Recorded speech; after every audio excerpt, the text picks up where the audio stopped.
Hi, my name is Kelly Beth, and this is my world. Growing up watching my sister compete in pageants, I claimed I would never do one. But after homeschooling, she convinced me to compete in the Miss Illinois Teen USA pageant.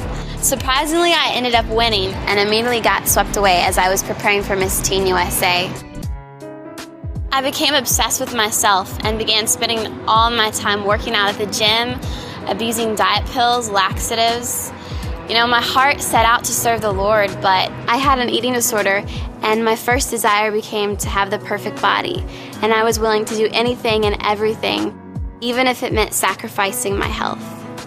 I left to compete for the Miss Teen USA pageant, and I remember while I was there that I got really sick and I lost a lot of weight in a very short amount of time. And I was in the bathroom, and I'd stripped down naked, and I was waiting for my mom to put sunless tanner on me. And I just remember looking into the mirror, and I saw this frail, bony back, and I was just like, that is so disgusting. And it was in that very moment that I realized that was my body, and that was what I looked like. I'm so thankful for that moment of truth when God allowed me to see how sick I was and how much I needed to get help. On the way home, I began having suicidal thoughts. I felt so hopeless. I was literally about to take my car and crash it into just anything, but I knew that wasn't the answer.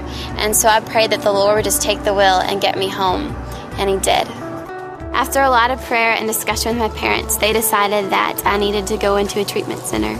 I remember I was sitting in a circle, and these girls were just talking about how disgusted they were with themselves and how ugly and fat they felt. And I remember looking at each of them thinking, gosh, why can't they see what I see? They are so beautiful. And it was in that moment that I realized I had some of the same thoughts.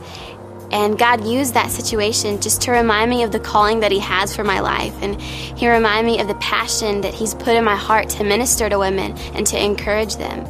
As Christians, I'm confident that we will always struggle. I will always have difficult circumstances ahead. But our hope lies in the fact that God is using every trial and every tribulation we go through to grow us into His image and to bring glory to His name. And I think that that's something to be really excited about.